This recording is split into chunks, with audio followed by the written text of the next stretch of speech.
I want to say that the reason we did, and Sharon, this was Sharon's idea, and it was perfect. It was the idea that we're going to start before we even get into what we usually do, is we're going to ask Mandy to actually do a land acknowledgement for us, and then we'll actually get into the evening. So take it away, Mandy. Okay. So I'm coming to you today from the unceded land of the Takelma and Cow Creek Band of Umpqua Indians, which is located in what you know of as maybe Southern Oregon, Medford to be specific.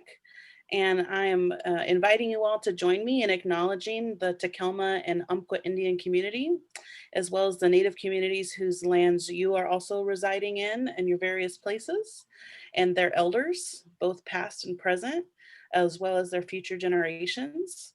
We want to acknowledge that Southern Oregon was founded upon the exclusion and erasure of many Indigenous people. And just want to say that this acknowledgement demonstrates our commitment to beginning a process of working to dismantle this ongoing legacy of settler colonialism. Thank you. Thank you so much. Yeah. And we'll talk a little bit more about that. Let's keep going. This Sharon's idea of calling this rethinking our history, because the history of Indigenous people is all of our history. Is all of our history. Without them, there's no us. And so the idea of our history, and that word was so important to me, and I'm so glad. Mandy, what you don't know is we call ourselves JEDI, Advocates for Justice, Equity, Diversity, and Inclusion. So you're a JEDI now. And when you all hear all about what Mandy's been doing, I mean, she could be Princess Leia because of all the things that she's been doing. And I think you can see in the chat all the different places that people are from and all of the different Indigenous lands that we are currently on. So let's keep going. We wanted to just have a short, because we have so much tonight, the Trans Awareness Week. This is Trans Awareness Week, and we want to pay tribute to transgender people. We know that transgender people are victimized more. They have a tough time in life being themselves in the workforce and in the world. So we want to just, lift up Trans Awareness Week. It is not something that a lot of people know about, but we definitely wanted to do that. There's lots of other things going on, but we thought we would just make sure we try to lift up some of the things that you may not be aware of. And we'll also post other things on the page. This is our model. We're introducing it to Mandy. And for some of those of you who are here for the first time, is trying to become aware. And wow, after having an hour conversation with Mandy yesterday, I've become aware of so much more. And I'm trying to acquire new knowledge, get a little bit of that today. And I do want to be accountable. And I want to be accountable to the Indigenous people whose land I sit on. And the idea of adapting my language and adapting what I know, because all that I was taught, I wasn't taught anything that was truth about Indigenous people, just like many other people were not taught truth about Black people, or people not taught about Muslim people, or all of it. And then what are we going to do to act? And Mandy has given us, when we get to the end, she has given us things that we can do. So we don't ever have to say anymore, well, that was a nice conversation and she was a nice lady, but what are we gonna do? She has given us some very concrete things that we can do as we, move toward our how to show up and serve. So let's keep going. And why are we doing this now? First of all, it's way overdue. And the more I learn, the more I'm like, oh my gosh, but it is Native American Heritage Month. We thought we would get it. I had no idea. I'm just going to tell you, my mind is open. My mind is blown. My mind is guilty. I'm feeling all the stuff that a lot of people are feeling. And I feel it. And I got to work on some of it. And that's why we're here. And so this is why we chose this topic for this month. So we'll keep going.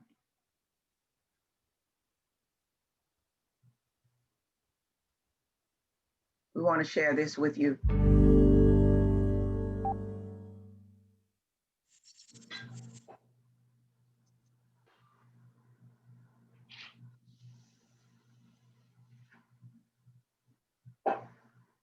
I'm Apache. But really that's the government's name because they can't say Tsithikai in there. They will tell me how awesome they think it is that I've decided to be a part of my culture. And it's funny to me, it like hits me really weird and I don't like it and I didn't know why at first, but it's because I haven't decided to be a part of my culture, I live it every day. I'm more comfortable with the term Native, divorced from Native American. I know there are people who use Indigenous, and if there is one term I do not like to be called is American Indian. And for me, to be Indigenous is to have an intimate and interconnected relationship to a homeland. And so that's really important because land is, tied to every aspect of who we are. Being Native in a city is almost a daily reminder of your people's erasure, of the fact that people don't even remember that you're here and that you exist. But what I did encounter was just this preconceived notion that all Native Americans are dead. I've had an older white man come up to me and say, "Oh man, if this was 40 years ago, I can just do whatever I wanted to you." The cattle outside doing the work and the dog inside the house, those are property. Those are the black folks in America. They're our property to white men. Then the exotic antelope on the wall, or the exotic, that's the native. That's how natives are perceived in America. We're treated like animals. They monitor our blood quantum. We're the only, besides dogs and horses, I don't know of any other animal that they monitor the blood quantum. The way I explain it to people is like, imagine a pizza with different slices and let's say 32 slices. Of the 32 slices, I'm 28 Apache. That's my particular blood quantum. And Native Americans in the US are the only minority group who have to prove their nativeness on an Indian card. It's used to divide Native people against each other because it can be used as a way to say, I am more Native than you, and I was a part of that too.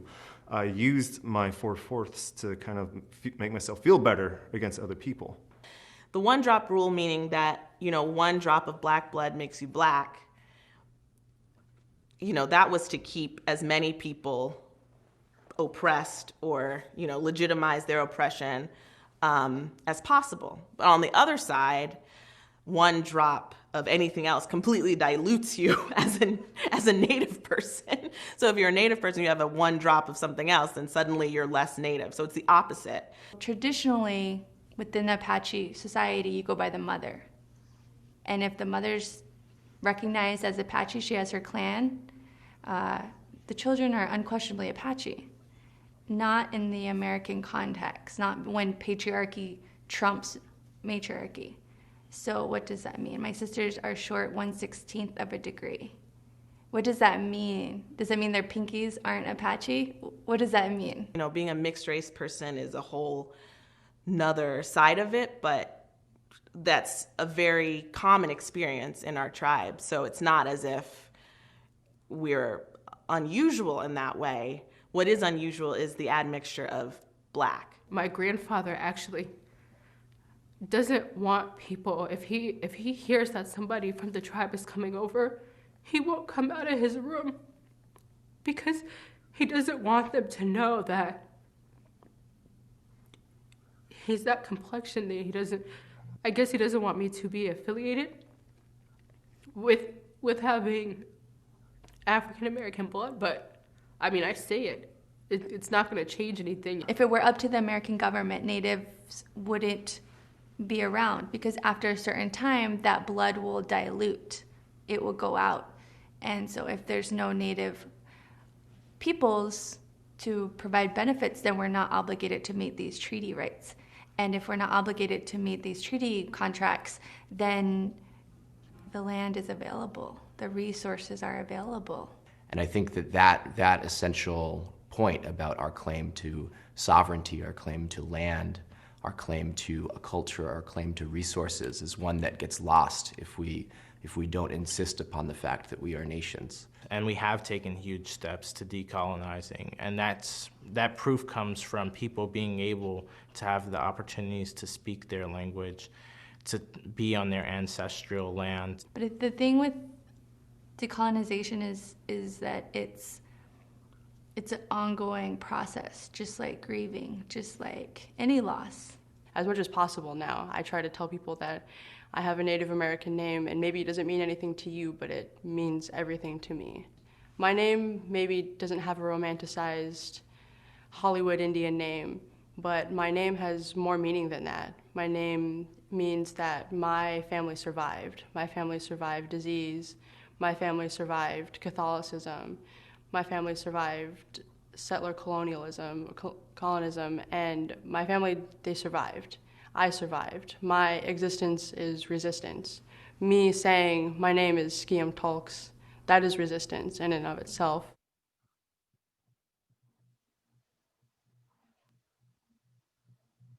My existence is resistance. My existence is resistance. Mandy, tell us about yourself and tell us about the work that you do. Oh, thank you. Well, it's so cool. I don't think I've seen that video, but I know some of the people in that video, so I get excited when I was like, "Hey, AC." Sharon, our historian, found that video, so it's a good one, yeah. And right, yeah, identity in blunt quantum is so complicated. But my name, of course, is Mandy Yeahpau. I'm Comanche, Cherokee, and Tarahumara, which is an indigenous tribe from Mexico, from Chihuahua. My last name is Kiowa name because my husband is full-blood Kiowa Apache. My last name means two rivers, and their family name, it was two rivers flowing together, but they shortened it to just two rivers, which is Yeahpau. And my husband's actually a descendant of Geronimo, because when Geronimo was hiding from the US government, who was trying to kill him, he hid out with some of the Apaches and some of the Kiowa people in Oklahoma, and he started some families there. So yeah, our existence is resistance. My Cherokee ancestor is a survivor of the Trail of Tears. He was the only person in his family to survive. His name was John Mahi. He was 7 years old when he made it to Missouri, and his whole entire family died on the Trail of Tears. So when he arrived in Missouri, he was adopted into a white family, but lost, his language and his culture and all kinds of things because he was just a young child adopted into a white family. But so it is amazing that we are here today because the US government has actively tried to wipe us off the face of this continent. I love that your existence is resistance. Let's take a look at the Trail of Tears. And Mandy, we're going to ask you to tell us, you'll give us some insights. And we have a few slides that just to help people. We've all heard of it. This idea of that it was called the Indian problem. And we keep hearing this thing about that ethnic people are the problem. We're the problem. We're not the problem. Somebody said, race is not the problem. Racism is the problem. The ethnicity is not the problem. And so the idea that the Trail of Tears was designed to actually solve the Indian problem. Before we go into that, and I'm sorry, Mandy, tell us about this group. We explained to Mandy that this group came together as a result of the horror of Mr. George Floyd's killing in Minnesota. Is how we started talking to each other, and we started the page community. And Mandy shared with us that the Native, tell us about this honor for Mr. George Floyd from Native peoples in Minneapolis. Oh, yes. So Minnesota, Minneapolis has a large indigenous population. There's a lot of Native people there. In fact, Minneapolis and Minnesota are indigenous words. And if anyone's familiar with the American Indian movement, which is a resistance activism group that started in the 60s. They're the ones that had a battle with the FBI at Wounded Knee, which is why Leonard Peltier is still imprisoned there. AIM also took over Alcatraz outside of San Francisco in the 70s.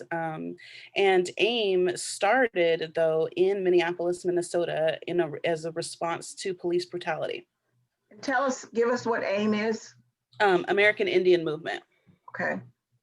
So it's akin to like the Black Panthers, but it's a Native activism group. They're pretty rugged.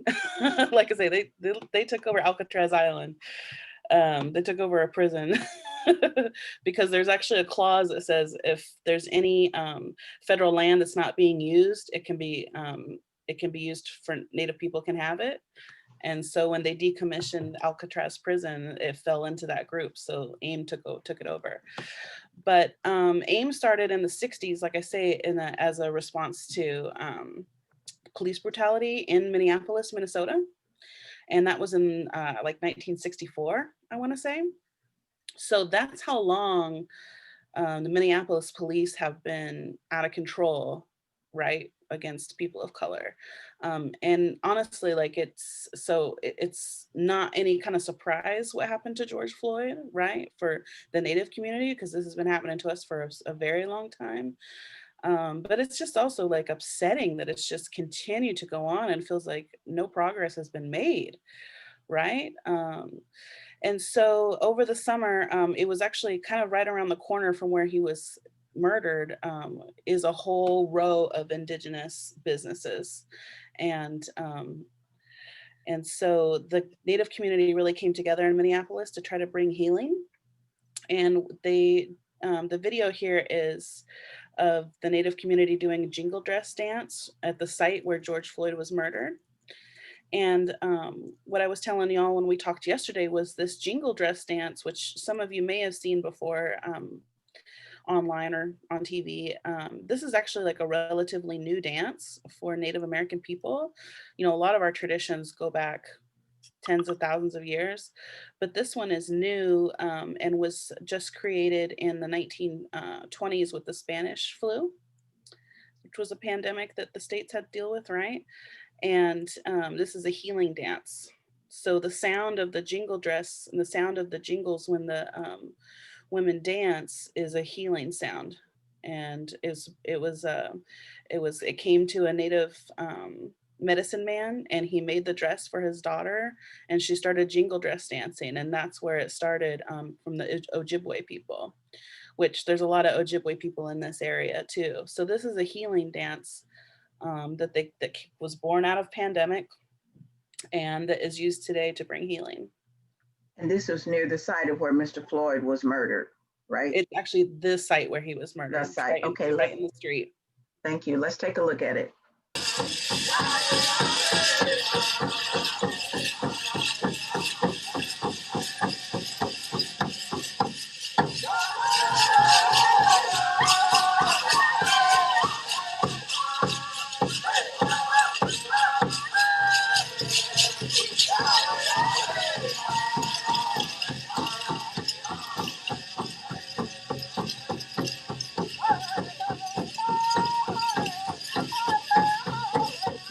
Smudging there. She's smudging the stage to cleanse and bring good energy back to the stage.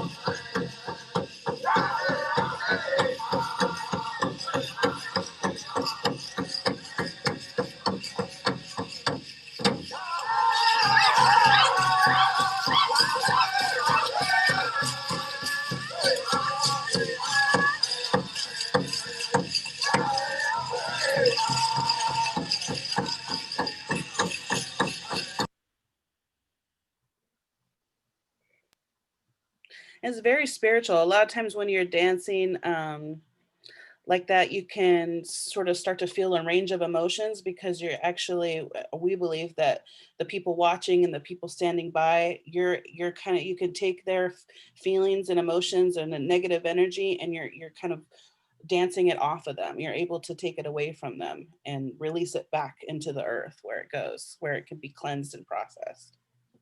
You know, it's interesting that I don't remember seeing that in any of the coverage that happened in after Mr. Floyd was murdered. I don't know if anybody else did, but I certainly did not see any of that. And just watching it for that little bit was calming and healing, and there was such a presence to it that, you know, it just watching it, that's what it did for me. But I didn't see it. So when you talk about the erasure and the invisibility, you know, of people, I have had the pleasure of working with people at the Mille Lacs Ojibwe tribe up in Hinckley, Minnesota, and they may have been from that tribe. But we wanted to share that because that is so connected to how we came together. And you're saying that the American Indian movement came together in that area around police brutality.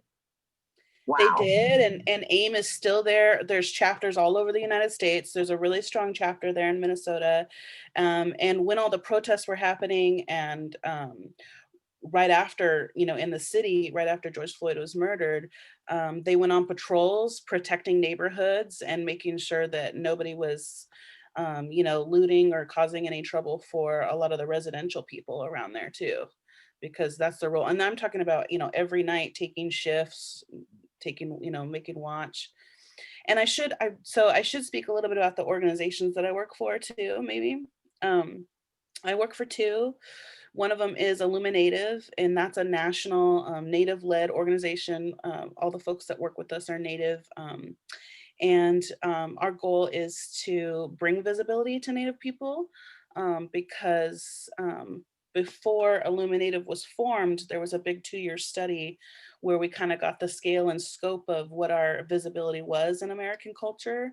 And we got some really good tangible evidence of like where we're showing up and what people are thinking of us, and what's the landscape. And so then our work was cut out for us. So our work is, you know, disrupting stereotypes and bringing visibility in film and television and making sure it's authentic, and in education and in politics, because we really need representatives of ourselves in government. You know, there's hardly any Native people in government, and a lot of our politicians representing us don't know anything about Native culture. They don't understand treaty law. They don't understand a lot of these things and what the priorities for Indian country are. And so it's super important that we have representation in government too. So that's IllumiNative. And then I also work for a Native Organizers Alliance. And what they do is training at different tribal nations and different reservations and Native groups, helping them do grassroots organizing and helping them get policies done, and fighting for all the things that affect Native people, which a lot of times is protection of sacred places. But it could be anything from, you know, the missing and murdered Indigenous women crisis to our latest campaign we just wrapped was our Native Vote campaign, where actually IllumiNative and Native Organizers Alliance partnered up to get out the vote in the key swing states where we had high Native populations. And we knew that by those margins, this presidential election could be won. Thank you for sharing. And we hope that we're all going to start following you and supporting these organizations, and, you know, and learning from this. Talk a little bit more about the issue that is going on with Native women disappearing, being forced into human trafficking, because I have heard quite a bit about that. So share that with us. Sure. I mean, basically, the long and short of it is, you know, Native women are murdered or go missing at 10 times the rate of other populations. And local law enforcement just does not follow up on it.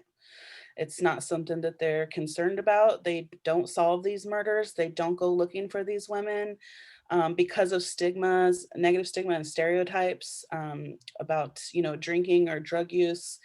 or abuse, they'll just say, oh, she just must have got drunk and ran off, or, you know, they just excuse these disappearances. And so it become a real crisis because our Native families have to go out looking for these women. Sometimes they actually do find them, you know, find their bodies. And it's just a travesty that we have to go looking for our own stolen sisters because law enforcement won't do it. And it's their job to do it. But they just don't care. It's not a priority to them. And in fact, there's like not a lot of data even. That speaks to our erasure, is there's a lot of missing data about how many women are actually missing and how many women are actually presumed dead or murdered. And because of this crisis, what happens is we have predators, human sex traffickers, serial killers that actually selectively prey on Indigenous women because they know that they won't be caught. It's a much less risky scenario to kidnap or murder a Native woman because they know that the police will not do their due diligence. And you said that many Native women have written notes Yeah. and have left with their families. I mean, just think about this. Share that with us.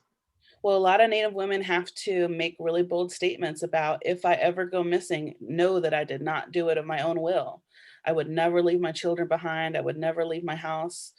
You know, it's because something bad happened to me. It's because something happened to me. Like, we have to leave these statements because the police will make all kinds of excuses about, you know, why we're missing. And there's also these tricky things that happen with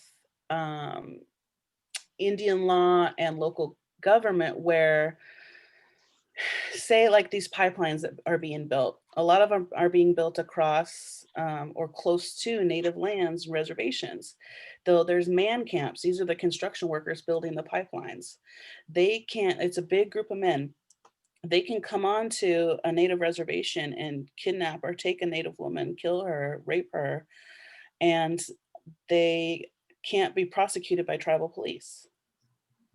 Because if they take her, if it happened on Native land and they're not Native, then they can't be prosecuted by tribal police. So it's like this like wiggle room that they get. But then again, the local pleadie will not prosecute something that happened on tribal lands.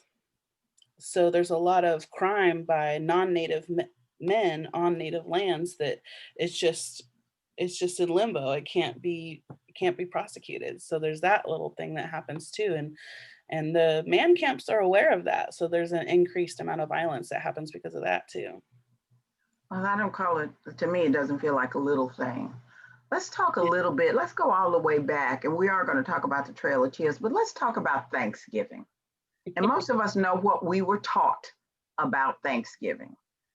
We want to hear it from you, Mandy. Okay. And this doesn't mean that people can't have their turkey and all that. As somebody said, you know, we give thanks every day, but really talk to us about the myth and just the out and out distortion. Right. Well, you know, the oversimplification that a lot of us learn in school and even subliminally through cartoons and mythology is just not true. You know, it's created in order to this idealized nationalistic identity, right? Is kind of part of narrative change, which is what we work on at IllumiNative. So the truth of it is, you know, the Pilgrims came over after there had already been some European contact, and where they arrived at Plymouth Rock was an empty Native village. And they thought like, oh my gosh, this promised land, how beautiful, how wonderful. It's all already set up for us. But it was an empty village because those Native people had already died from disease from European contact. So this whole idea of like this beautiful untouched land is not really true, because there was millions and millions of Native people living here, but then they began to die off because of colonization, because of European contact. So already there's a lot of the beginnings of this country is already founded in a lot of death. So then they arrive in this empty village, and they came, you know, to enslave Native people. That's why, you know, Europeans started coming over. There's this whole narrative story about religious freedom, but it really wasn't about that if you research more about it. So they didn't come here with good intent. People died when they arrived. And, one of the first Thanksgiving dinners recorded was from the 1620s. And it was a big feast that the Pilgrims had after a massacre of the Pequot people, which was a tribe in New England. So one of the first Thanksgivings was a celebration after a big massacre of tribal people. And that was in the 1620s. And then you fast forward to a few years later when there was another Thanksgiving gathering where some of the Wampanoag people were in attendance, I believe. The Afro-Indigenous woman in the video that you showed from the Times, A.Z. Dungy, she's Pamunkey, and some of her people also interacted with the Pilgrims when they arrived. But there was some tribal people at that, but it wasn't always the story that we're told of peace and harmony. And really there wasn't any Thanksgiving happenings and any joint feasting until Abraham Lincoln actually made Thanksgiving a holiday in the 1890s, which is hundreds of years later. And that's when we start to get this sort of mythology, this story. But it's just something that never really happened. And the Europeans' arrival here was sort of the beginning of the end for Native people. We've been living in a post-apocalyptic world. It's interesting when you use the term, you said that people said it was already set up for us, lands that people have been on for thousands of years, and someone comes in and just says, oh, this is all set up, it's so beautiful, for us. And this idea of narrative change. And we've been exploring a lot of narrative change around many ethnicities, and that's why it's so important to have you here tonight to talk with us and to share your knowledge. We were talking a little bit about the Trail of Tears, and Pete Cooper, who is in Chattanooga, mentioned that the Trail of Tears came very close. Give us some insights into the Trail of Tears. And we've got the whole deck, and you guys can see that. You want to share just a little bit of the deck, Shayla, please? We won't read it all. You can see it all later because we want to hear it from Mandy. But Sharon did such a great job talking about, sharing with us the history of this Indian problem. How are a whole people a problem? And we hear that now. If they would just go away, if they would just stop this, if they would just do better, whether they're talking about Native people or whether they're talking about Black people or whether they're talking about Muslim people or women or gay people or whatever, this idea of this conversion and this assimilation, which we have been talking about, that I have to learn to speak and read English or I have no value. I have to adopt, in this case, European style economic practices such as individual ownership of land. And then let's go a little bit further into it, where we talk a little bit more about what it actually was. This idea of, again, still this Indian problem, and this is in our area. So Mandy, what can you add for us about this? Well, right. I mean, I'm, like I say, I have my Cherokee ancestors. The Cherokee people were originally from what we know of as like Florida area, Virginia, North Carolina. But they were occupying lands that the settlers wanted. And so they found where they wanted them to be, which was near Oklahoma, Missouri area, and parts of North Carolina, where the Eastern Band Cherokee still are. And they marched them in the middle of winter, hundreds, maybe thousands of miles. I think it was like 1,800 miles or something. Maybe a little bit less than that. In the middle of winter, whole families marched them all the way across these states on foot, and thousands of Cherokee people died. Like I say, my own ancestors, his whole family died on the trail, and just as a young child, he survived. And that was purposeful. They've always been trying to cut our numbers down any way they could. So there's the Cherokee Trail of Tears, which a lot of people know about, but there's many other trails of tears too, all over the states actually, where this was happening. 2,200 miles. Thank you, Chella.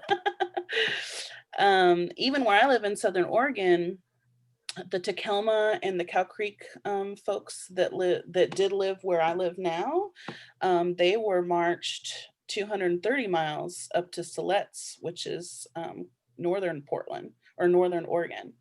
So they did this all over. They were relocating natives all over the place like this. And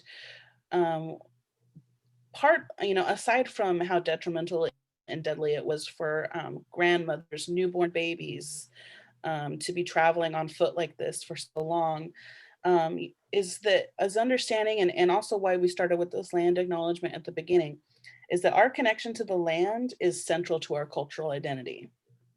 And that's something that's really lost on the settler culture, that they just don't understand because they're not from these lands. But we are a part of it. These lands are, like I say, central to our cultural identity, like especially the Lakota and Dakota people in the Black Hills. What they see is those hills, the outline of the hills is a reflection of also like the universe. And it's part of how they map their ancestral lineage. It's part of how they map their history. We're so intrinsically connected to these lands that separating us from them is like separating us from our mother.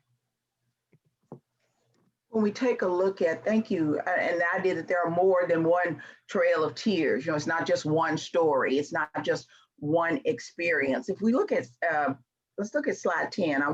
Because this is where I'm gonna own a lot of my own stuff. When we talk about what happened when people were separated from their land and how Native people have been characterized and shown in media and in movies. Taylor, can you find slide 10? And also, and this happened with the Black community too, is in order to sublimate another people, you have to dehumanize them. We have talked about that. Right. And that's where you see this. And in the Declaration of Independence, we're referred to as the merciless Indian savages. Those words are in the Declaration of Independence? Mm-hmm. The merciless Indian savages. Yeah. Well, if you know, everybody much of you know how old I am. And, I grew up here in Memphis. And what the messages that were given to most people in the movies, on television, was that the violence was initiated by Native people. And this idea of, let's go to 10. Because Sharon has set this up so beautifully for us. The slide number changed because of. Okay, then it says, then the violence began. Okay.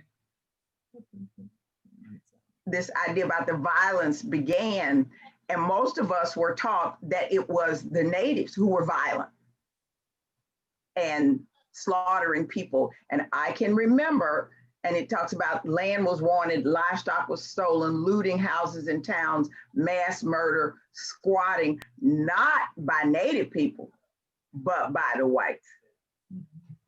But I can remember sitting in the movies on Saturday, cheering for the Cowboys. Totally, because that's all that I knew. That's all that I saw, even though I am an African-American person and many of us have Native heritage and Native blood, but I was sitting there cheering just like everybody else. And so the idea of the violence beginning, and it was not by the Indians, it was actually by the colonizers and the whites. And so I want to make sure that and I had not known that about the Declaration of Independence. Wow. Whew, we'll keep going, because then we're going to get to where we open up and have our folks talk too. And to be fair, of course, we were always fighting with each other. It's true. And a lot of what I see online, a lot of times people say, well, you all were killing each other before colonizers came over. And but don't we hear that with the Black Lives Matter movement, that there are more Black people killing Black people? This seems like it's the same argument. It is the same argument. Well, what are you going to do about the young Black males who are killing the other Black males and the gangs and things like that? So that justifies genocide? No. No. And I'm a Comanche too, and the Comanche were probably one of the most feared tribes in the plains, for sure. The Comanches are warriors. they are gnarly. They will lop your head off with a tomahawk. But and really, even they had the jump on a lot of settlers before they got rapid fire technology, because when they were trying to load their muskets and stuff, a Comanche warrior would ride up on them quicker than they could reload. And so it really wasn't until they got weapons where they could fire repeatedly that they, they kind of had an advantage over the Comanche people. Well, this idea of, and again, Pete and I and some of the others from Tennessee, the whole myth about Andrew Jackson, this idea in 1820 and the Indian Removal Act. How do you remove a whole group of people? And so that's what led to a lot of what, and even though a lot of people lift Andrew Jackson up, the more we know, the better we can make our own decisions. And the idea of negotiating removal treaties, and it was supposed to be voluntarily and peaceful. I don't think it probably happened like that. Tell us what you know about the Indian Removal Act, Mandy. I don't know. I don't know if I'm really up on that one as much. I know we were talking about the Indian Relocation Act in the 70s, 60s, and 70s too. But I know, Andrew Jackson was no good for Indians. He hated Indians. He, like I told you, he was known in my family, in our circles, to grab Indian babies and just smash their head against a tree to kill them. He did not care about Indian life at all. They tried multiple different ways to, where there was even a bounty on Indian heads in California. You would get $25 for every Indian head you could deliver to the government. So as many Indians as you could kill. And it was a career, it was a living for some of the explorers and settlers out west. There's not a lot, there's no other people in the United States that is happening to like that, and even Abraham Lincoln, who's known for ending slavery, which we know slavery did not end just like that, right? But Abraham Lincoln had one of the largest mass hangings of Native people. He hung 38 Native people during his presidency. And so it's just interesting that a lot of these presidents were really bad for Native folks. And talk to us about some of the language that we use or that was put into the lexicon that we had no idea where it came from and what some of the true meanings of these words are. Right. Well, like the R word, the Washington team, which prevailed as a mainstream, professional football league up until now. And that's a dictionary defined slur.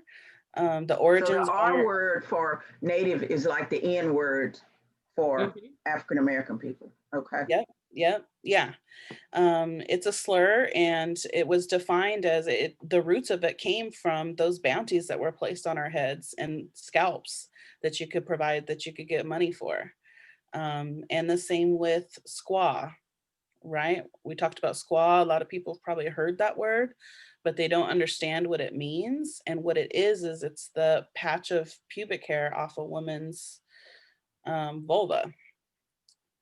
And that could also be, that was considered a squaw, or considered a prize from settlers who would kill a Native woman and take that from her. And we have, Squaw Mountain, Squaw Ski Resort, right in our faces without anyone blinking an eye or realizing how disgusting that is for Native people. Well, what I realized, and again, having these conversations with you and living here in Memphis, that the most wealthy area inside the city of Memphis is called Chickasaw Gardens. And, we had looked up that and Nan and I, the people from Memphis, we sit here on Chickasaw land, but it was always Chickasaw Gardens. So that's where the old Memphis money is. And the idea of that, it's when you start putting all of this stuff together, the language, the words, think about how many of our rivers, and tell us about that road that's in Oregon near where you and Chayla grew up, and the actual name of it. So right here in my county is a road, it's a long road that extends into the next county called Dead Indian Road. And in 2020. yeah, yeah, and in 2017, it came up to be changed. We fought really hard. We had Klamath elders come over and talk about how their ancestors were not able to rest, not able to continue their travels onto the spirit world because they're not being respected. And every time they're disrespected by this road name, they're not able to move on into the spirit world. And how hurtful it is to the Native community and the children that there's actually a Native cultural camp that happens on that road where they take Native kids up there and teach them a bunch of cultural things, and they have to drive up this road to get to the camp. And when the kids see the road name, they cry, you know. And this came up for review in 2017, and they refused to change it. And we have the same county commissioners. And there's a lot of people that argue like, well, you're trying to erase history and it's always been that way. And so that's how we like it. But understand that this road was a trade route for many different tribal nations before it was paved over. In fact, many of the roads, many of the cities that we're all living in, these were huge gardens, agricultural areas. There's mounds and hilltops and even small pyramids all over.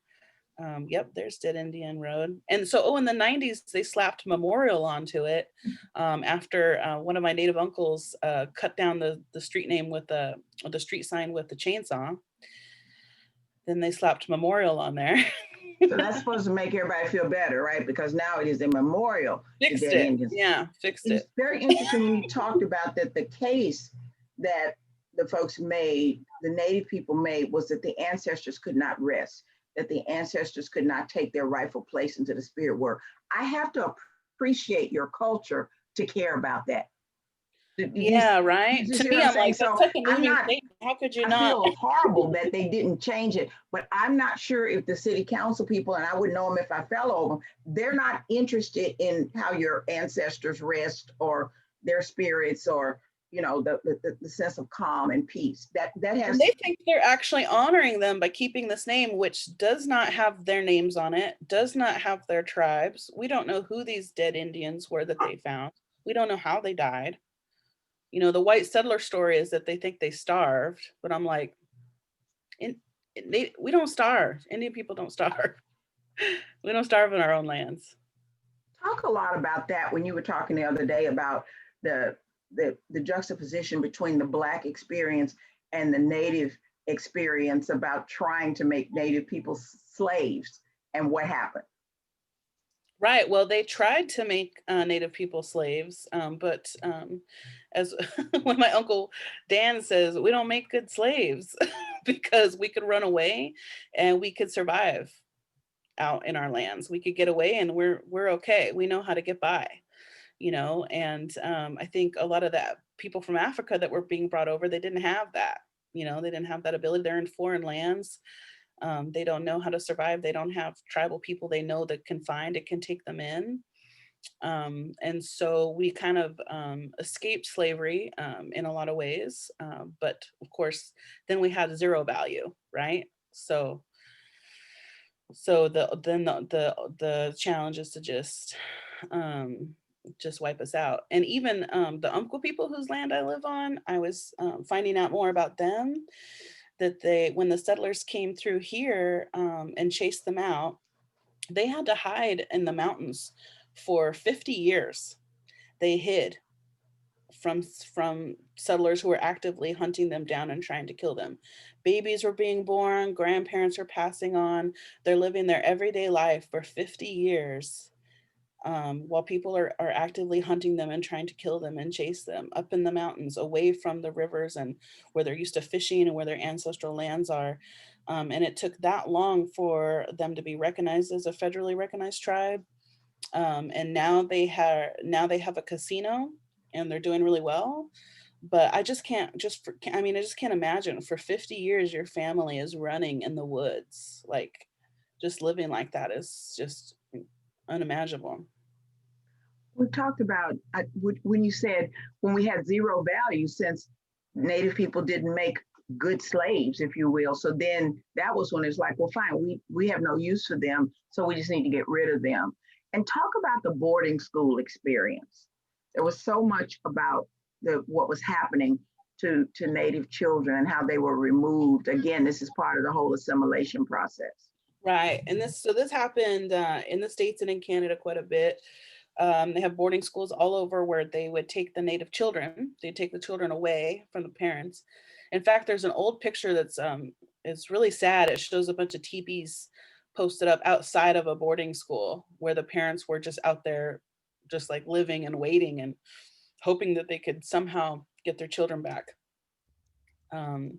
And the children were not allowed to speak their languages. You know, they cut their hair, which hair has a lot of deep meaning and respect in the Native culture.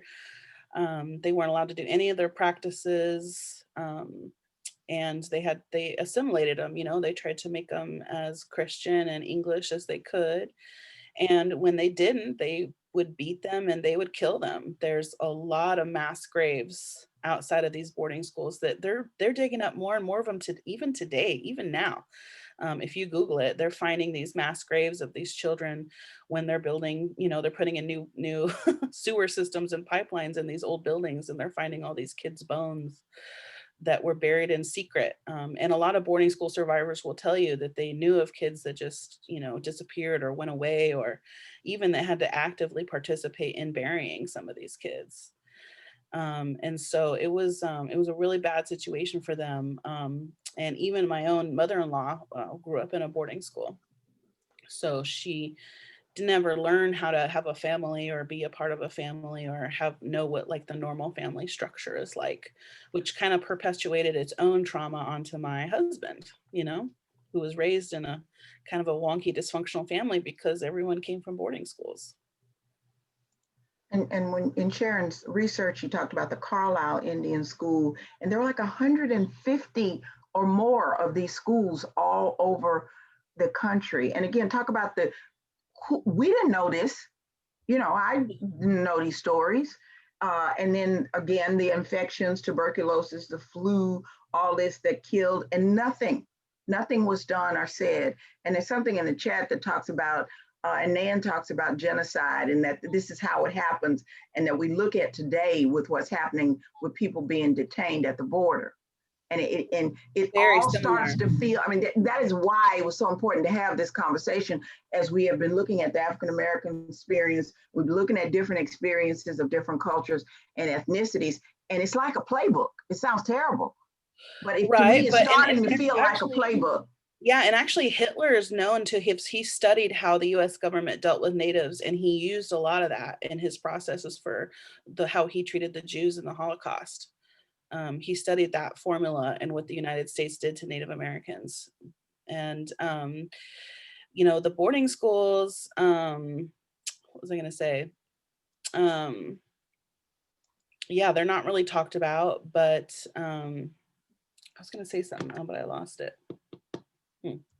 Well, we're going to open up and let everybody talk with you and share, and everybody can go, you know, go off mute and have an opportunity to talk with Mandy. She also has selected some music. We've also heard some music, but we'll hear some more. And again, we have our What Can We Do? So let's everybody tell Mandy who you are, where you are, and whose land you're on. And Paige, I'm gonna call you out. Tell us about Fort Worth, Paige. What did you put in? Hi, Paige. Okay, I used the website and there were several listed, but Kickapoo was one, and Comanche was listed as well. You mentioned Comanche and several others. You said you have, what's the road in Fort Worth? Yeah, I just put in the chat, we have a road in Fort Worth called White Settlement, and it's sort of a major thoroughfare, and it's just amazing that people just say that, you know, and listening to you speak makes me think that how does that make Indigenous people and Native Americans feel every time somebody says take a ride on White Settlement, you know? So. Yeah, and the Comanche people, they were they kind of held the border right there before there really was a border. They were real territorial, and I've even heard tales of other Native folks telling the settlers, like, yeah, go over there, to where Texas is now, like, that's great, you should check it out, you should go over there, setting them up knowing that the Comanches were going to kill those people. Well, thank you, Paige. Anyone else have a question or a comment for Mandy? Hey, Allison, how are you? Hi. This is absolutely fascinating. Kalamazoo, Michigan sits on the land of the Mishi-Be-Natchez tribe of Potawatomi, and Kalamazoo means land where the water boils. But the reason I know that is that in the last, I think it happened 2 years ago, we had a fountain in our Bronson Park, which Mr. Bronson, there's all kinds of stories about how he got that land. There was a statue, I don't remember the title of the statue, but it basically, it was an Indian bowing down in front of a pioneer. It was a very Art Nouveau kind of statue done by a famous Mexican sculptor. I don't remember his name either, but that fountain is now gone. But it was interesting in Kalamazoo that now there's the Kalamazoo, I'm not going to remember the name of the organization, but it's an educational organization that was actually formed out of that all kinds of resources now that we can find out more about the history. And another interesting thing about that statue was there's actually a movement called We're Still Here, because actually some of the peoples that were moved to Oklahoma eventually came back and settled just north of here. So, I mean, I'm so happy now that I know that information, but isn't it sad? I probably only learned that in the last 5 years. Thank you for sharing it. Also, look at the idea. We have the very disrespectful statue of the Native kneeling before the settler that was actually done by a Mexican sculptor. I mean, the whole idea, this is how it's all connected and how we don't really realize what we're doing, or we're not intentional, or we're not respectful and thoughtful about what this does to other cultures, or how does this, what does this say about me? Shirley Chisholm had a saying that she used to say, unbought and unbowed, and I mean, I'm sure sculptors need work, but the idea that a sculptor who himself was of a very unappreciated and marginalized ethnicity would, develop a piece like that. It just says we're not connecting the dots. Anybody else? There's a vacuum of information, like it just, like we mentioned to you, in our study, there's 27 states that don't mention Native people at all in their K through 12 education. So, nobody 27 that don't, it's nowhere. Right. They're just gone. So, I mean, none of you should feel bad like you've done something wrong for not knowing. It's just a pervasive systemic racism issue, Can we find those 27 states in your report? Yeah, they should. Yeah, they're listed in there. And some of them may have changed. There's some that have come on board recently too. Okay. Someone else? Yeah, let me add a note. About 30 miles south of Chattanooga is a little town called Chatsworth, Georgia. Chatsworth, Georgia has a house in it called the Chief Van House. Chief Van was the chief of that local tribe of Indians and built in approximately 1800 a 2-story all brick house that, if it had air conditioning and electricity, you would have thought would have been built 200 years later. Okay. He hosted President Monroe in that house in 1803. Then he was on the Trail of Tears. Say it again, Pete, you broke up. Within 6 years, Chief Van was on the Trail of Tears. He had hosted the President of the United States in 1803. Now, Chief Van had a major problem. He was one of the largest, richest landholders in North Georgia. He had over 1,100 prime acres of land. He had forest land, he had farmland, he owned a distillery, he owned businesses. He was too big for his britches. And there's a really easy way to get rid of him. You send him to Oklahoma. And by the way, the Trail of Tears didn't go from North Georgia straight to Oklahoma. It went to Tennessee and then went up north into Kentucky and then across. That's how you get 2,200 miles out of a 600-mile trip. I mean, it was purposeful in its design. And as I said, the Trail of Tears actually has highway signs on the road that I drive home on. And the main road that I turn off on is 1.7 miles of it is exactly on the Trail of Tears because it's almost level. And you turn off onto my street from the Trail of Tears road. It's not what they call it, but it's, if you ever go down I-75 to Dalton, Georgia, and there's a exit is Walnut Street exit, and you go 30 miles east, you get to Chatsworth, Georgia, and that's where you can tour. It's a national historic site or something. That's where you can tour this house, and it is absolutely amazing. Then if you go another 10 miles east of it, there is a place called Fort Mountain. Now, Fort Mountain has no fort on it, but it has a wall, a stone wall that goes all the way across the mountain that was evidently built by indigenous people something like 20,000 years earlier. They have no history of it, no knowledge of it, but the wall still stands. Now, it's a little disrepair, but it's like they were building years 20,000 years before Columbus ever got over here. So it's a really interesting lesson. If you do that in a day, you'll come back much more sober than when you started. One of the things you said is he got too big for his britches. Again, we're hearing the same thing. What I used to hear my parents say is that Black people that they told Black people that we needed to know our place. Yep. This is the same thing, the same type of thing. We need to know our place, and that because he was so successful, if you will, he was, again, the erased. Mandy, you were talking about the accomplishments of Native people in what we now call engineering and obviously agriculture, but tell us a little bit about that. Well, that, we don't have the kind of technology that European folks saw as technology, but we did have our own forms of technology, just in the way that we hunted animals and made our food. Just like corn, for example, corn is not a crop that will grow on its own. You will not ever find wild corn. There's no such thing.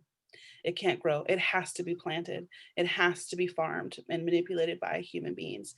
And also to eat it, it has to be processed and prepared in a specific way where it's soaked with alkaline ashes and then combined with other foods to be nutrient rich. That's how, when the European settlers we helped them find corn, they would be eating just plain corn and they did not know how to prepare it, and they were still malnourished. So there's a certain ancestral knowledge that Native people have that just doesn't look like the kind of technology that European folks were used to, but there's a deep well of medicinal. And in fact, 70% of our pharmaceutical medicines are from indigenous plants and medicines. And do Native people see a cut of big pharma money? No, they do not. No way. And talk to us about this myth that there are people in America who, we gave them all of these casinos and they're all fine. And let's just talk a little bit about this whole, we need to talk about this because that's kind of the thing that makes people be like, okay, it's okay now. They've all got casinos and they get a bunch of money and they're fine. Right. So there's a stereotype that there's the Native that is just doing nothing and sucking off the government and living off of handouts. And then there's the stereotype that then they're casino rich. Neither which is really true or accurate, right? There are some tribes that have casinos, and that money goes back into their communities. You know, my husband's older children, they're Delaware tribe, and their tribe has a casino. And for every A that his daughter would get on her report card, she would get $100 from the casino. And that would help her with school clothes and school supplies and stuff. So they're not rich by any means, but that casino money does go back into the community, and it is good for the Native community. But there's a lot of tribes that are not federally recognized. So like the Shasta tribe, they're here just in Northern California, just south of me. They're not a federally recognized tribe. So they don't get any Indian health care. They don't have any of their own land. They don't have their own reservation. They don't get anything because they're not federally recognized. When you say federally recognized, I mean, how, I'm asking a dumb question. Who makes the decision? The same people who make all the decisions. But talk to us about this idea of federally recognized and not federally recognized. Because they're there. They're really there. Yeah, they're there. It's just, and the Klamath tribe that I live closest to, they didn't get federally recognized till the 80s. Even though, yeah, they've been there, they've lived there since time immemorial. And the Modoc people they lived with also got relocated to Oklahoma. The Modoc people, they moved them all the way to Oklahoma, and some Modoc people have come back to the area. But so yeah, it has to do with the BIA, which is the Bureau of Indian Affairs, which is a really good example of systemic racism. So this is a good question, maybe you guys can answer. You know, I don't know if you're familiar with Deb Haaland. She's a congresswoman for New Mexico. The Biden team is vetting her for the director of the Interior, which would be huge. Do you guys know what the Department of the Interior oversees? Stuff that's inside, not outside. No, I know. No, I'm just curious. Does anyone know like what departments the Department of Interior oversees? Yeah, don't they oversee government lands? Government lands. In treaties. She'll be Tribal the first land. she'll be the first Native American to hold a cabinet position if chosen. And she was the first Native American woman nominated to Congress because Sharice Davids was in a runoff. So she was second. Oh, okay. Yeah. And Sharice Davids is also openly gay. So Native and openly gay. And an MMA fighter. She's a badass. Also would oversee the Bureau of Indian Affairs. So yes, the Department of the Interior oversees BLM, not Black Lives Matter, the Bureau of Land Management, National Park Service, Fish and Wildlife, and Indians. Which does that seem equitable? Does that seem right?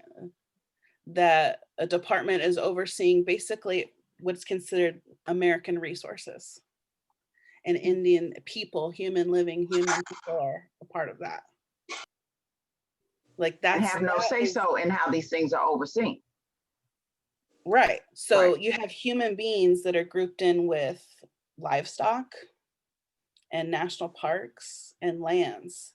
Like these are not all equal things, you know.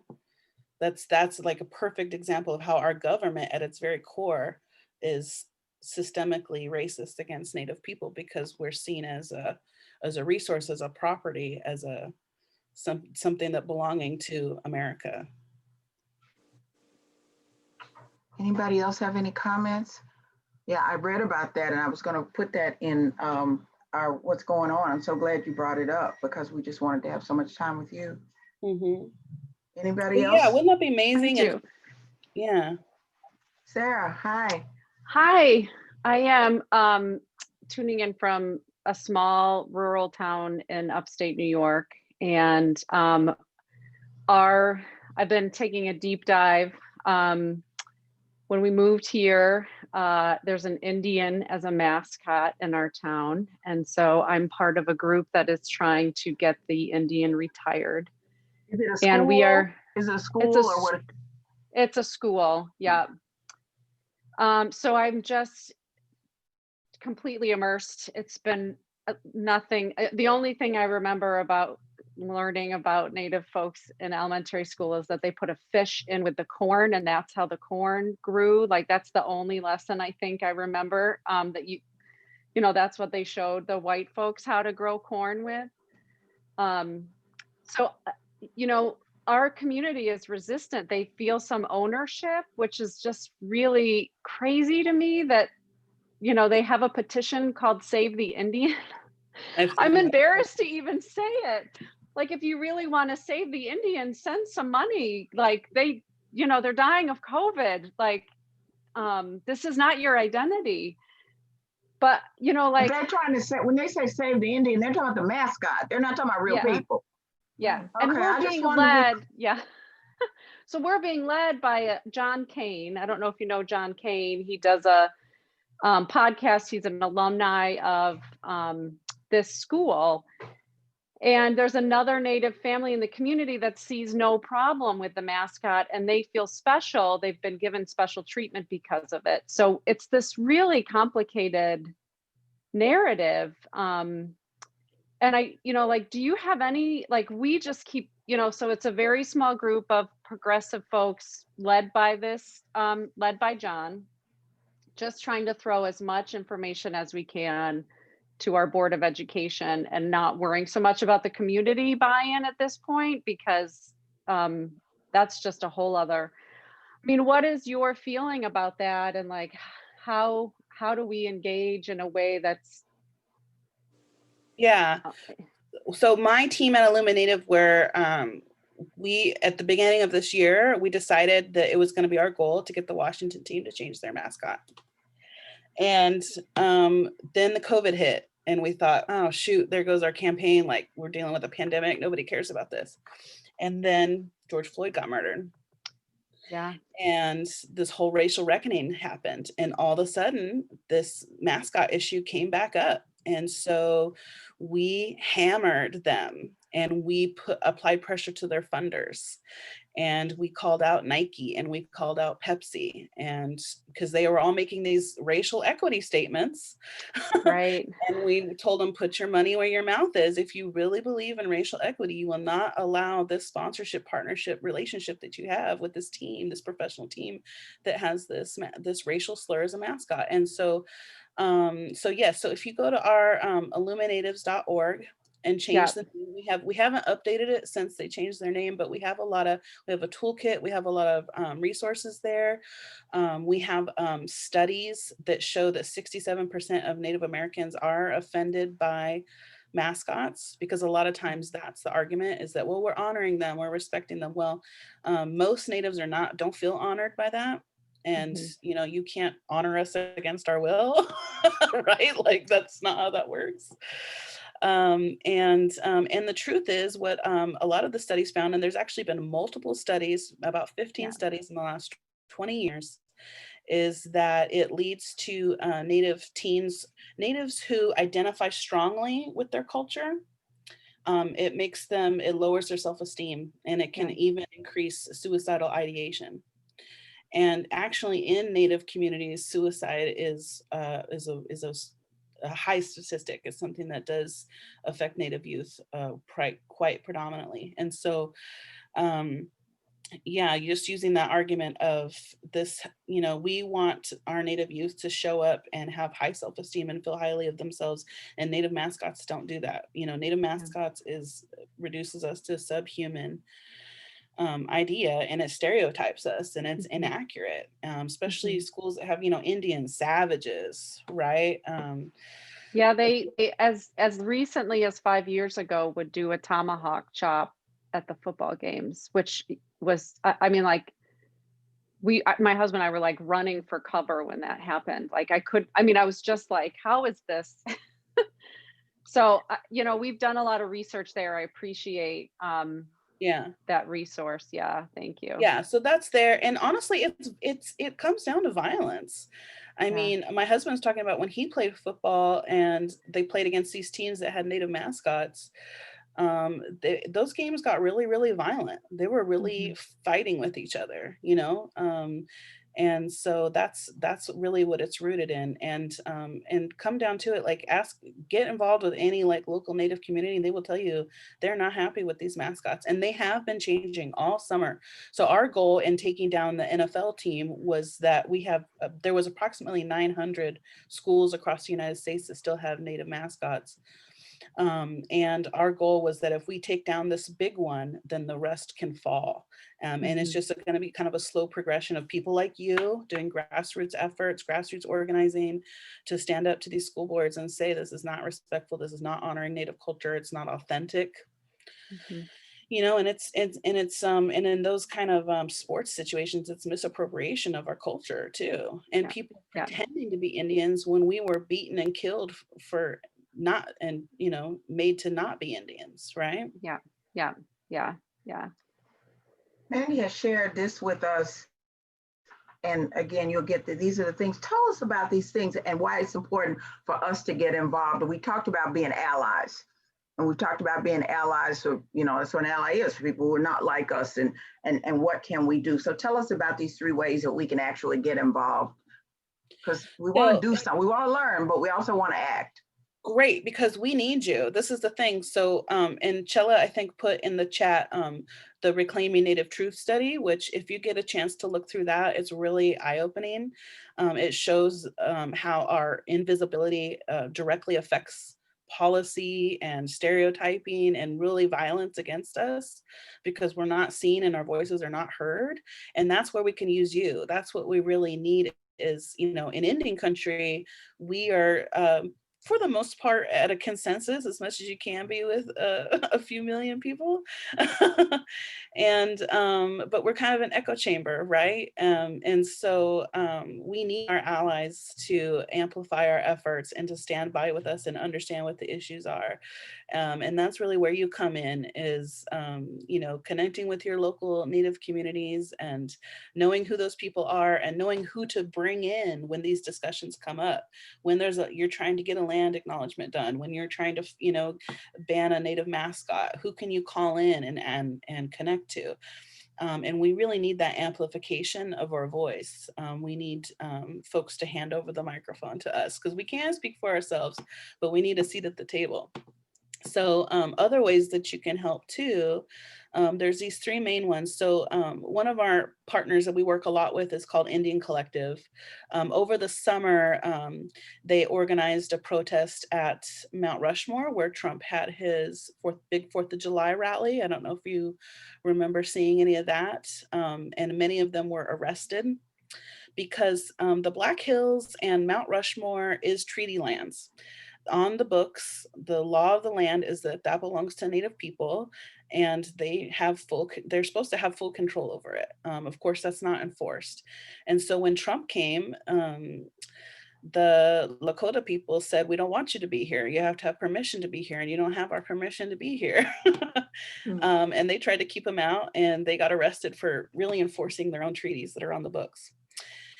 And so this land back movement is to try to enforce those treaties and not have anyone move or leave, but for Native people to actually have control and sovereignty and have power over what happens on our lands like we're supposed to have. And also a big part of that is if you sign up for that, and I think there's some petitions you can sign, is the local government there is really trying to throw the book at these protesters. They're trying to put Nick Tilson in prison for 10 years for defending those treaty rights. For protesting in July at the rally? Yep. 10 years? Wow. Yep. Okay.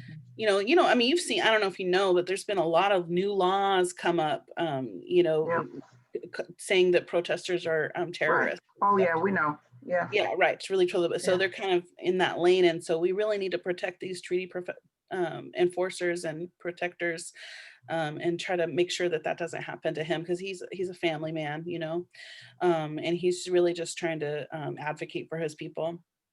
And then the other part is signing up for IllumiNative's newsletter. This is where you can get a lot of updates about what we're working on and what's happening with IllumiNative. Like I say, some of the campaigns we had over the year, this year was our mascot campaign to defeat the Washington team to get them to change their name, the Native Vote campaign, and then we had a Warrior Up campaign where we're trying to protect our Native elders in our communities from COVID. Indian communities have been hit much worse by COVID because of our multi-generational living situations, and our lack of access to Indian healthcare systems. So there's the cases have been, and the death toll has been really high. And when our elders die, they have a lot of our ancestral language and knowledge, and it's like a library burning when an elder dies. And so that was another big campaign that IllumiNative worked on this year. So if you sign up for our newsletter, you'll kind of just be kept abreast of that stuff and know when you can be called in and just know what's going on and when you can help support. And then Native Organizers Alliance, we are setting up to work with the new Biden administration to try to really protect a lot of our sacred places. You know, Trump is trying to drill in the Arctic. He's shrinking Bears Ears. There's just, the Tohono O'odham people have been fighting at the border because he's trying to put the border wall through a Native graveyard. He's like digging up these Native ancestors to put his border wall through. And so not to mention all the pipelines coming through too. So, and these sacred places, you know, once they're pillaged, destroyed, like Mount Rushmore. Mount Rushmore is called the Six Grandfathers. That is a sacred place to the Lakota people, and it's been defaced with the images of slavers and colonizers, and that can't be undone. You know, and so our existing sacred places, we are really in a fight for our lives to try to keep them intact. And so if you sign on to our sacred places statement, that will help us move policy forward and work with the new administration to try to keep those places protected. Thank you. Thank you so much. Sarah, did you have something? Okay, your hand was up. Wow, this has been illuminating, if you will. And what keeps you going, Mandy? And then we're going to play a little bit of your song. What keeps you going? What keeps you in this work? What keeps you fighting? Well, gosh, there's so much. I was almost a missing Indigenous woman myself.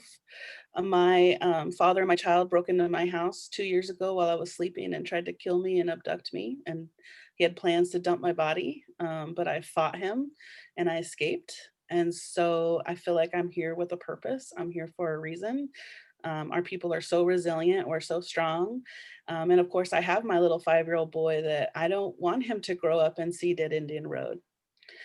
You know, I don't want that for him anymore. I want him to see and experience his culture as a living, breathing culture that is not something of the past. We are here now. We are still occupying these lands. And we were here before, you know, the colonizers arrived, and we'll be here after. Well, thank you so much. And again, when I asked you yesterday, what is it that you wanted people who are not Native to know? You remember giving everybody your answer, because to me, I was like, oh my gosh. What did I say? I know, I don't know. You said, I just want people to know that we're still here. Yeah. I just want people to know that we're still here. And that just went straight to my heart. When you said, I said, what would you want people who are not Native to know? I just want people to know that we're still here. So tell us why you selected the song and the artist that you selected. And we're only gonna play a tiny little bit of it, but you all will have a link. Oh yeah, is it Superman? Yep. Yeah. He's just amazing. You know, he wears his regalia when he performs. He uses a native hand drum and a native flute. And he's an excellent powwow dancer, a really nice fellow. And actually, though, IllumiNative, that word that came from him, and we used it with his permission, started the nonprofit and named it that.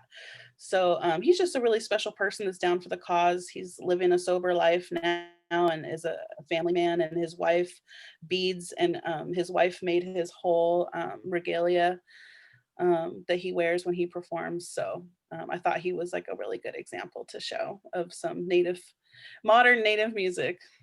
Mandy, we are forever in your debt, and we thank you. And you have all of us now. First of all, you're a JEDI, but you have all of us now as allies, and we promise not to forget what we have learned here and to do what we can. Sarah, please let us know what's going on with your struggle with the, with the school about the mascot, and we'll just close. Thank you so much, Mandy. And you have access to all of the reports and all of the toolkits and all of the materials that IllumiNative has. We cannot thank you enough. So let's thank Mandy Yeahpau, our new JEDI for us and for everybody. And let's just hear just a tiny bit of Superman.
Listening right now, struggling, feel like giving it right now. I pray for you, pray that you come back home. I pray that you understand that you're never alone. I pray for the single mothers and the deadbeat dads. Drop the kids off and go party gets me mad. So I pray for peace, to pray for change. Keep on praying when everything stays the same. And I pray for the pastors and all of the churches and those who cry like song following hearses. I pray for you, pray for the sick and the poor. Pray for the rich man who don't give to the Lord. And I pray for wisdom. And I pray for power, and I pray we'll be ready in the final hour. And I pray for those who keep judging ministry, and I pray for my friends and my enemies. Yeah. Come on.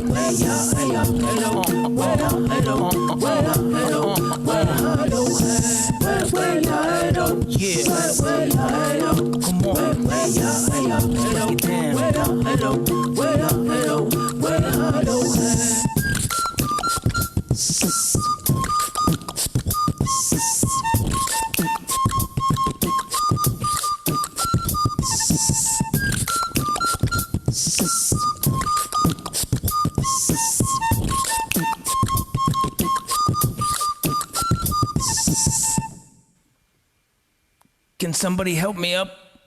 Oh.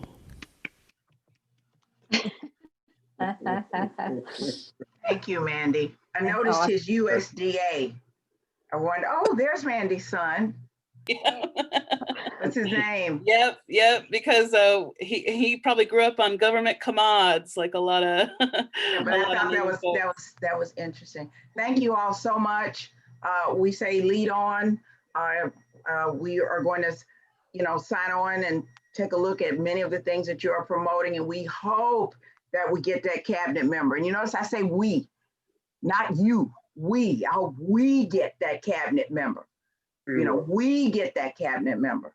And that's right. Because what's good for us is good for y'all. What's good for y'all is good for us. Tell me about it. What's good for what's good for us is good for everybody. That's right. So thank you so much. And bye-bye, everybody. Thanks so much for tuning in. Thank you. Have a good week. Well, Lead we're not on. here next week. Happy Thanksgiving. Yes, regardless of how you want to celebrate or not celebrate, it's up to you. But, as a friend of mine who happens to be on tonight has said to me, being thankful is every day. And one of the things that I'm really thankful for is the opportunity to learn from people like Mandy. And I mean, my eyes have been so opened just in the last few days, and I'm going to dig even deeper into this, and to have all of you. Things are changing, and we are all doing our own work. And so thank you so much. I said to Mandy, I'll let you go. Why don't all the marginalized people, why didn't we all get together? Because the system wouldn't allow it. And you heard the conversation that the young man said earlier is that they even broke the tribes up to pit the tribes against each other. And so there was no way that all of the underestimated, I'm not talking about underprivileged, underestimated people and the marginalized people, the whole idea was to keep us separated. And then within ethnicities to separate and this divide and conquer. And so that's why we come together in this community called Let's Talk About It, do something about it, and how we show up and serve. All right, we got our marching orders from Mandy. Thank you so much. Thank you. Good night, everybody. Good night, everybody. Give Glover a hug for me. Don't be in touch.